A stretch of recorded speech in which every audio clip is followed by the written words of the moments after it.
Y llegamos al final de esta parte, que es los masones y la Constitución de los Estados Unidos. Hace 8 días veíamos sobre el legado de los peregrinos plasmado en ese monumento que se llama Matriz de la Libertad, pero que se lo cambiaron como monumento a los antepasados o algo así. Y que nos deja la enseñanza, ese monumento de que hay que defender nuestra libertad, que hay que pelear por ella si es necesario. Que a diferencia de lo que enseñan las religiones y sus líderes en nuestros países, sobre todo en nuestros países hispanos, que dicen tranquilos, Dios pone y quita reyes, si tal o cual presidente o gobernante está ahí es porque Dios lo puso y hay que aguantar todos calladitos, no hay problema. Eso es mentira.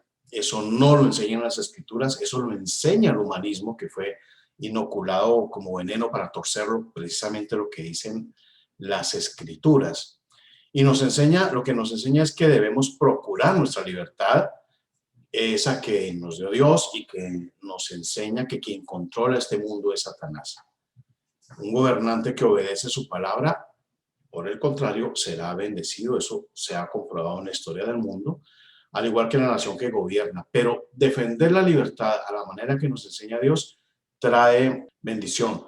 No se trata como dicen algunos que dicen soy de derecha y sigo los principios cristianos y hay que ir a decapitar comunistas y matarlos con motosierra y nada de esas cosas. Se trata de defendernos, no de atacar. En la historia del mundo, la única manera en que una nación puede tener libertad real, puede tener prosperidad y un grado elevado de bienestar, obviamente no es un mundo perfecto, es a la manera de Dios, no a la manera del humanismo. 150 años después de que llegaron los peregrinos, los padres fundadores como Benjamin Franklin, Alexander Hamilton, George Washington, Jefferson, Adams, como hemos hablado, John Adams, Hancock, elaboran la Constitución de los Estados Unidos y la Declaración de Independencia. Esas son las bases fundacionales de los Estados Unidos de América. Los historiadores modernos aseguran que esos padres fundadores, y ahí vamos al tema, eran agnósticos, eran ateos, eran humanistas, eran masones, y que Estados Unidos no fue fundada sobre valores morales absolutos enseñados en las escrituras, sino sobre principios masónicos enseñados por las logias francesas e inglesas. Hagamos un pequeño repaso de lo que sucedía antes y recordemos cómo empezó el movimiento de los peregrinos el 31 de octubre de 1517. Ahí se empieza todo, no lo hemos mencionado, es la primera vez que lo estamos mencionando. En ese año de 1517, el 31 de octubre, Lutero clava las famosas 95 tesis en las puertas de Wittenberg, convocando a un debate académico. No era un debate religioso, era un debate académico sobre ciertas prácticas y enseñanzas que a él le parecían que no eran bíblicas, especialmente la venta de indulgencias que su gobierno, su iglesia imponía sobre la gente. Lutero no buscaba acabar con la iglesia, nunca. Lutero no buscaba acabar con su iglesia, sino reformar lo que estaba mal. Eso lo escribió él. Pero lo que él no esperó es que eso desató un cisma religioso, un movimiento político que ni el mismo Lutero esperaba. A esto se le conoce en el mundo como la Reforma. No vamos a meternos acá en temas religiosos, en sus consecuencias en ese campo, de este tema de la Reforma, sino en lo que venimos expresando en esta serie de charlas, que es la necesidad de tener como base y única fuente autorizada para nuestra fe y para nuestra manera de actuar, las escrituras. Que eso, sin el accesorio inoculado por el humanismo para corromper las escrituras, el humanismo es la sabiduría humana que compite con la sabiduría de Dios. Entonces, las intenciones de Lutero eran solamente generar, hay que repetirlo, un debate académico, no una revolución, como sucedió una revolución bastante sangrienta en Alemania. El resultado fue un movimiento mundial. Y veíamos también que en esa época del Renacimiento se definieron esas dos grandes corrientes que son las que dividen el mundo. No es comunismo y capitalismo, no es nada de eso, sino es humanismo, que es anticristiano, que eleva al hombre al lugar de Dios, decidiendo lo que es bueno y lo que es malo, enseñando que el hombre es perfectible, o sea, puede llegar a ser perfecto y puede decidir por sí mismo lo que más le conviene, negando a Dios en su filosofía, en sus actos, en ambas cosas, y en las religiones, filosofías donde se mezclan humanismo y cristianismo.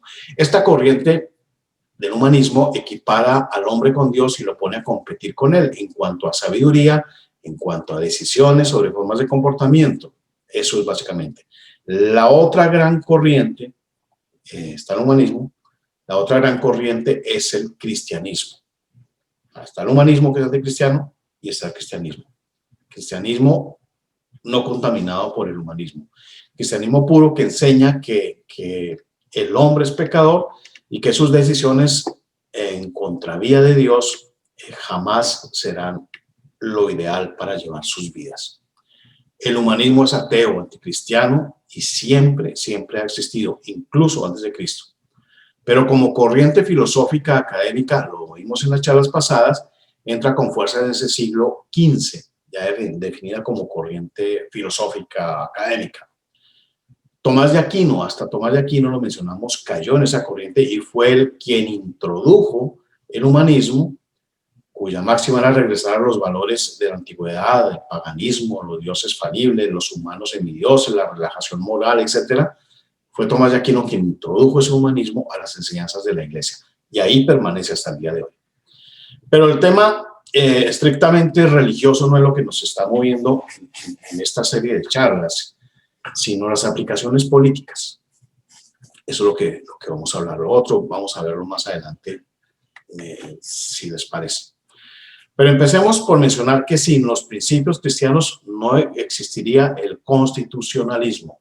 La Constitución americana es hija de ese movimiento de la Reforma, mientras que el constitucionalismo de la Revolución Francesa fue la respuesta del humanismo a la propuesta de la Reforma. O sea, sale la Reforma, sale la Constitución, y los franceses ateos, los de la Revolución Francesa, los de la Revolución Humanista, dijeron, hagamos nuestra Constitución, y no les salió bien. Hicieron muchas y no les salió bien. Entonces, las constituciones, lo importante aquí es que las constituciones son invento y consecuencia de ese movimiento de la Reforma. Es la propuesta de los cristianos frente a las jerarquías infalibles y humanistas religiosas. Es la propuesta de los cristianos frente a la monarquía absoluta. Así como en cuanto a la salvación, las personas tienen responsabilidad individual sobre sus decisiones en el mundo terrenal, en el constitucionalismo original, el individualismo es muy importante, es parte vital. Hay responsabilidad personal y derechos personales. Por ello es que el humanismo, llámelo comunismo, llámelo izquierda, llámelo centroizquierda, llámelo socialdemocracia, llámelo tercera vía, llámelo como quiera, todo lo que no sea cristiano es humanismo, usa el invento cristiano, la Constitución, para diseñar su propia constitución anticristiana, atea, donde se atenta contra la vida, donde se atenta contra la creencia en Dios, donde se sublima el bien común sobre los derechos individuales, donde se diluye convenientemente la responsabilidad individual y se le atañe a temas culturales, a cosas que tiene uno, según Darwin, en sus genes. Bueno, eso es otra cosa. Entonces, ese primer intento de aplicar las normas divinas en la constitución de una sociedad sucedió en esa historia que ya no la sabemos, cuando 102 personas salieron huyendo de Inglaterra, embarcándose en el Mayflower, en Plymouth. Ellos estaban escapando de ese absolutismo y buscaban una tierra donde pudieran aplicar los principios bíblicos en sus vidas y en la sociedad que querían construir. Sin embargo, también lo mencionamos muy someramente, en ese primer intento de un código de convivencia, impusieron una vida comunitaria donde no existía la propiedad privada, donde todo lo que se producía era comunitario, donde nadie podía disfrutar del fruto de su trabajo, que es una máxima bíblica. Por supuesto, este modelo que implantaron los peregrinos en el Nuevo Mundo Aumentó la pobreza, aumentó el descontento, la pereza, porque nadie quería trabajar, porque al final de cuentas iba a recibir lo mismo que si no hubiera trabajado. Y lo desecharon. Pues ellos se dieron rápidamente cuenta de que eso estaba muy mal y lo desecharon. Entonces empezaron a aplicar realmente los principios bíblicos de respetar la propiedad privada, de que el trabajo de cada cual producía su fruto para él y para su familia, y a los que no les iba también les aplicaron otro principio bíblico, de la caridad cristiana para los pobres de la comunidad. Así que el constitucionalismo nace del cristianismo, así como las normas divinas estaban escritas, lo mencionamos la vez pasada, las normas de vida en sociedad basadas en esas máximas cristianas también deberían estar. Recuerden la matriz de la libertad. El modelo federalista que copiaba la teología federal de la alianza en el Antiguo Testamento con estas 12 tribus y sus propias naciones que estaban unidas bajo la oración de Dios, pero independientes, se basa ahí en eso. Se dejó claro también que las autoridades deberían ser modelos morales y los mandatos limitados y controlados. O sea, una persona que quería llegar a dirigir políticamente a una nación tenía que tener una vida de idoneidad moral, no como sucede en nuestros países. Nunca en los países hispanos se ha tenido esa máxima, nunca. Antes al revés, entre más inmorales, mejor, más machos. Sin cristianismo, sin Biblia y sin personas que consideran las escrituras como referente y fuente de valores morales absolutos, no hubiera existido el constitucionalismo. Eso es muy importante saberlo. En esa tradición humanista anticristiana, el Estado es como un dios secular, igual a la concepción que tenía la antigüedad grecorromana. Proveedor infinito de favores, de gracias, de privilegios, pero solamente a quienes le rinden culto. Acá la responsabilidad en el modelo constitucionalista cristiano, la responsabilidad es individual. En el modelo humanista, la responsabilidad individual se diluye y solo se espera lo que se me debe, lo que me tienen que dar y que sea gratis y ya. El constitucionalismo no basado en valores cristianos, es decir, el constitucionalismo humanista, el alejado de las escrituras, es una mala copia, una copia perversa, cuyos resultados los vemos hoy en toda nuestra América Latina y en muchos países del mundo. Por ello es que el humanismo, vuelvo digo, llámenlo izquierda, tercera vía, comunismo, socialdemocracia, marxismo, lo que quieran, hace esfuerzos monumentales por tener sus propias constituciones sin los valores cristianos que la inspiran, que inspiraron la constitución original, la idea de la constitución original. Los humanistas saben que el cristianismo y el tener la Biblia como fuente de valores son la única talanquera, es así una real talanquera contra las pretensiones absolutistas, contra los globalistas, contra esos sueños degenerados de aquellos que quieren imponer una agenda, su agenda del nuevo orden mundial, que solo trae miseria, que solo trae caos, depravación, destrucción de la sociedad, no trae nada más. Entonces, esa mentalidad de que los valores cristianos deberían ser la base para el sistema de leyes, para la Constitución, la primera Constitución del mundo, fue lo que movió a los padres fundadores de Estados Unidos. Los franceses, lo repito, y su revolución sangrienta, como dije, intentaron copiar esa Constitución basada en valores cristianos, pero obviamente les salió todo mal porque quitaron el componente más importante, el sustrato que le daba la esencia a esta idea que es Cristo. En 1782, y aquí empezamos a desmontar ese mito de la fundación masónica, en 1782 se imprimió la primera Biblia en inglés en Estados Unidos. Se imprimieron cerca de 10.000 ejemplares. Se le conoce como la Biblia de la Revolución. No es la revolución bolchevique, sino la revolución de los norteamericanos contra la corona inglesa, contra el absolutismo. Esa Biblia fue impresa por el Congreso de los Estados Unidos, el naciente Congreso de los Estados Unidos. ¿Qué diferencia con nuestros congresos? No más el colombiano y los gobiernos de nuestros países, donde imprimen cartillas de aberraciones sexuales para niños en edad escolar. La Biblia nunca lo han hecho. Jamás lo han hecho. Aquí sí.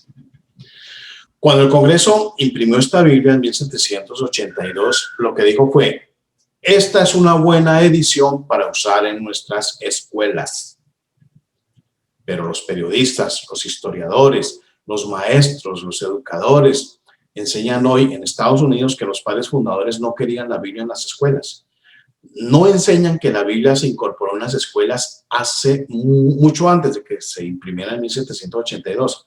La Biblia se incorporó en las escuelas de Estados Unidos en 1647. Y una ley de educación pública, esa ley de educación pública que tenía que tener la Biblia en las escuelas, se mantuvo hasta el año de 1963, cuando en el gobierno de Kennedy, en plena época de la inmoralidad y las drogas en Estados Unidos, cuando Hollywood y la gran prensa celebraba y aplaudía el romance, el amantazgo que tenía Kennedy con Marilyn Monroe, en esa época un tribunal declaró: esto estuvo durante más de 300 años, o sea, la Biblia en las escuelas. Ya hay que probar algo diferente y progresista. La sacaron. Y añadieron que los padres fundadores no habían querido la Biblia en las escuelas. La verdad histórica desmiente esto. La verdad histórica dice que este tribunal es mentiroso. La Biblia de 1782, que fue impresa, difundida, distribuida por el Congreso naciente de Estados Unidos, desmiente esto. En 1798, años más tarde, se imprimió una Biblia destinada ya no para las escuelas como la de 1782, sino para las familias de los estadounidenses. Ya no solamente intervino aquí el Congreso, sino los padres fundadores. Entonces, varios padres fundadores aportaron, porque ellos sabían que eso era de gran importancia, era vital que para construir una gran nación la Biblia estuviera en los hogares norteamericanos.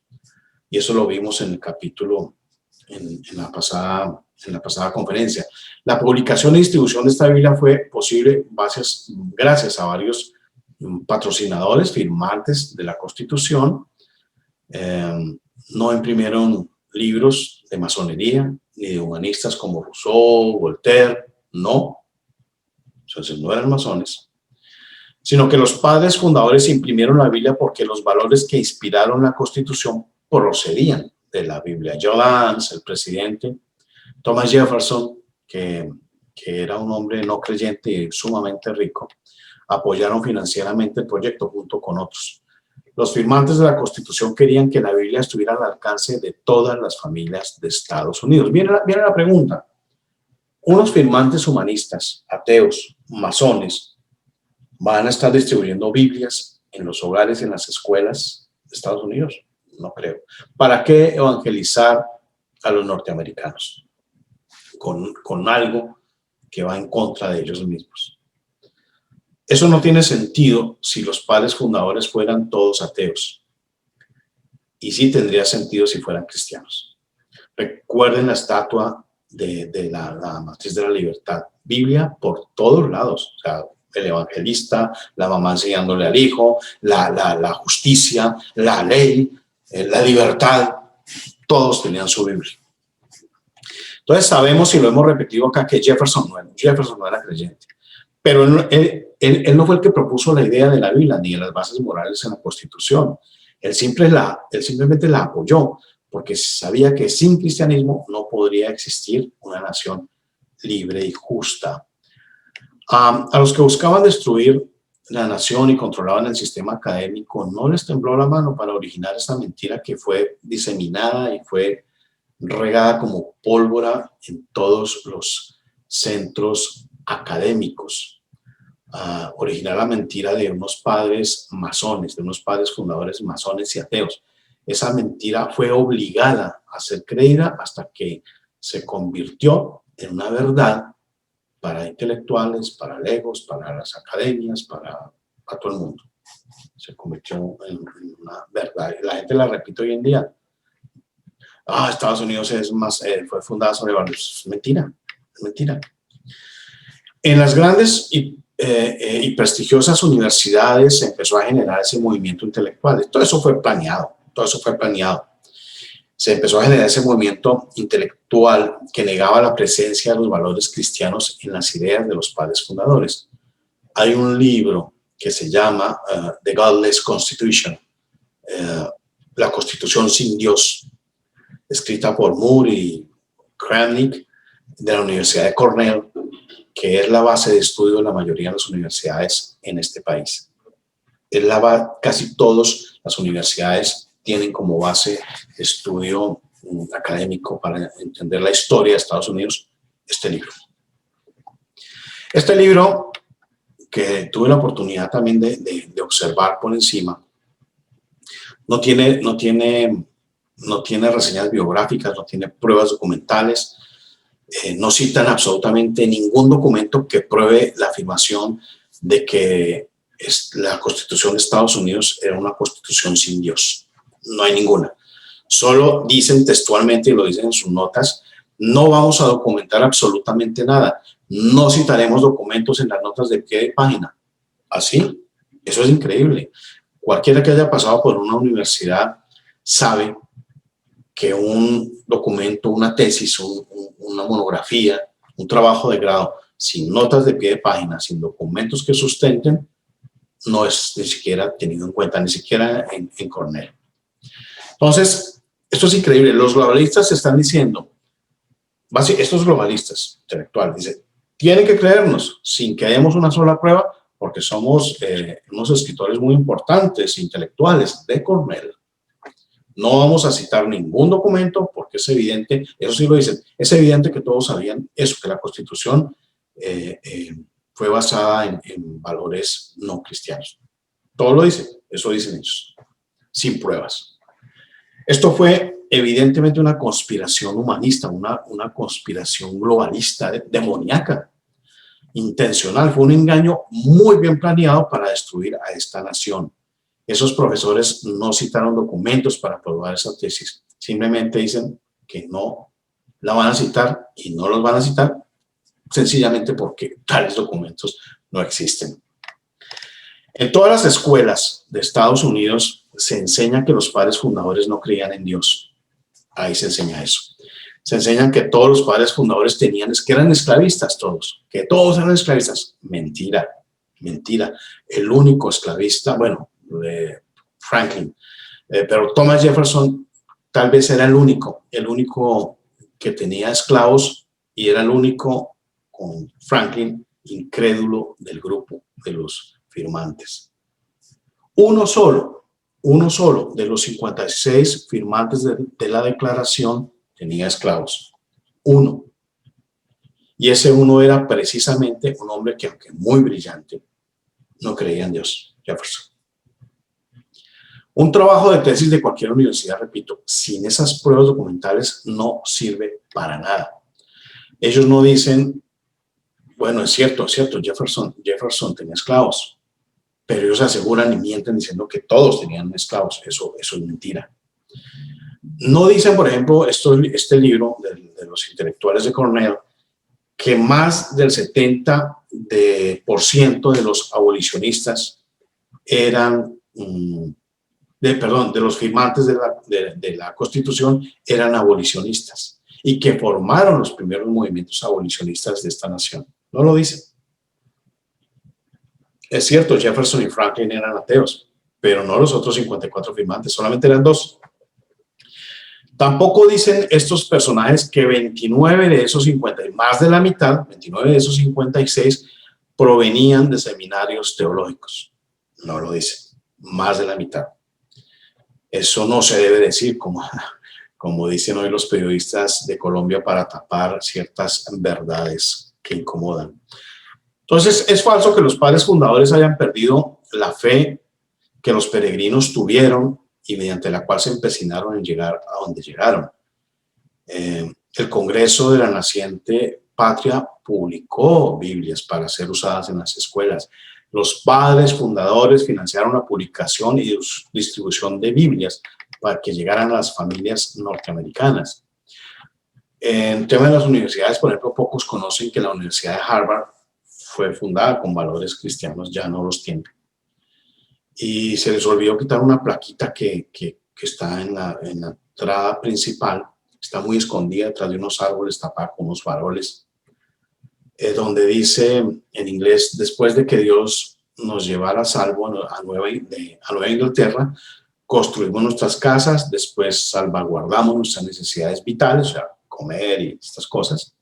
Después alzamos lugares adecuados para adorar a Dios y después establecimos el gobierno civil. Más o menos esa es la traducción. Se habla entonces aquí de que no es que una cosa sea el Estado, el gobierno, y otra cosa sean las creencias en Dios. Se habla de separación del Estado, separación del gobierno y separación de las creencias de Dios, de la concepción de lo que debe ser un Estado. Una cosa es la ley civil y otra cosa son las creencias en Dios. Eso no es cierto. En Estados Unidos fueron una sola. No quiere decir que la iglesia controle el gobierno. Los peregrinos huyeron de ese sistema donde la iglesia controlara el gobierno y ambos hacían una cosa ahí, amanuenses, para controlar y para subyugar al pueblo. No se trata de eso. Se trata de que las creencias en Dios sí tienen que ver en asuntos importantes como los asuntos de gobierno. Pero la placa en Harvard dice que se necesita una base moral para construir un Estado. Eso lo dice esa placa. De hecho, el lema de Harvard era Cristo en la iglesia, en una época cuando fue fundada. Luego lo pasaron a Christ in the Church and Truth. Cristo en la iglesia y en la verdad. Y ahora quitaron solo eso y dejaron solamente truth, la verdad. Ese es el lema. Después de 200 años de fundada, el culpable fue este señor. Después de que fue fundado Harvard, 200 años después llegó un señor que se llama Charles William Eliot, y él fue el que quitó a Cristo del lema de la universidad, del lema de Harvard. Lo quitó a Cristo, dejó Cristo y verdad, lo quitó y dejó solamente verdad. ¿Qué nos está diciendo? Verdad sin Cristo. Eso es humanismo. Una ley sin Cristo es tiranía, es humanismo. Por eso una nación que intenta construir una verdad sin Cristo, sin la Biblia, sobre cimientos de mentira, de engaño, colapsa. Eso le sucedió a Estados Unidos hasta que llegó este hombre providencial que tenemos en este momento, Trump, que quiere volver a poner a Dios en el lugar que idearon los peregrinos, en el lugar que idearon los padres fundadores y de cual lo quitaron en el gobierno precisamente de un demócrata. Por fortuna, los humanistas, los globalistas no han podido sacar a Dios del todo de los hogares americanos ni de los tribunales. O sea, en los tribunales se sigue teniendo esta base moral construida en la Constitución original. Se conserva la esencia, aunque han llegado fichas del globalismo ateo y pues ya están falleciendo. Entonces los peregrinos y los padres fundadores no querían un gobierno controlado por la iglesia, no, de ninguna manera, ni un pueblo controlado por jerarquías religiosas. No, ellos huyeron de eso. No se trata tampoco de apoyar la democracia pura, que es lo que se enseña en nuestros países, que la democracia es la voz del pueblo es la voz de Dios. Es mentira, eso es mentira. Eso, a Hitler fue elegido democráticamente, Chávez fue elegido democráticamente, Maduro fue elegido democráticamente, Uribe fue elegido democráticamente, esta señora Claudia López, alcaldesa, Kirchner, todos han sido elegidos democráticamente. Los padres fundadores de Estados Unidos eran escépticos respecto a esa democracia pura. Veían sí la necesidad de manifestarse en las urnas y todo, pero por eso recordemos la estatua, recordemos la matriz de la libertad. Por eso veían la importancia de inculcar la lectura de la Biblia y los valores morales en los hogares. Ellos veían la necesidad de que en cada familia se educara a los hijos en esos valores cristianos de la libertad para que el sistema total pudiera funcionar. Eso es básicamente lo que pensaba. A pesar de los varios gobiernos que ha tenido Estados Unidos recientemente, la nación no ha podido ser destruida porque hay millones y millones y millones de hogares donde se lee la Biblia, millones de hogares donde se busca la guía de Dios. Es decir, la enseñanza es, el cambio no se empieza ni en la Casa Blanca, ni en el Palacio de Nariño, ni en el Congreso, ni en la Cámara de Representantes, ni en las escuelas, ni en las universidades. El cambio empieza en cada hogar. Y esa es la tarea en la que nos estamos embarcando nosotros en Nueva República. A los que no saben, este fue el origen de estos talleres, saber por qué hablamos de valores fundamentales, de valores morales absolutos en política. Y esa es la tarea en la que nos estamos embarcando en Nueva República. No nos estamos quedando de brazos cruzados ni esperando a que otros hagan lo que nosotros tenemos que hacer. Esa es la tarea que tenemos y eso es todo por hoy. Voy a cerrar la sesión, pueden volver a entrar o si tienen preguntas.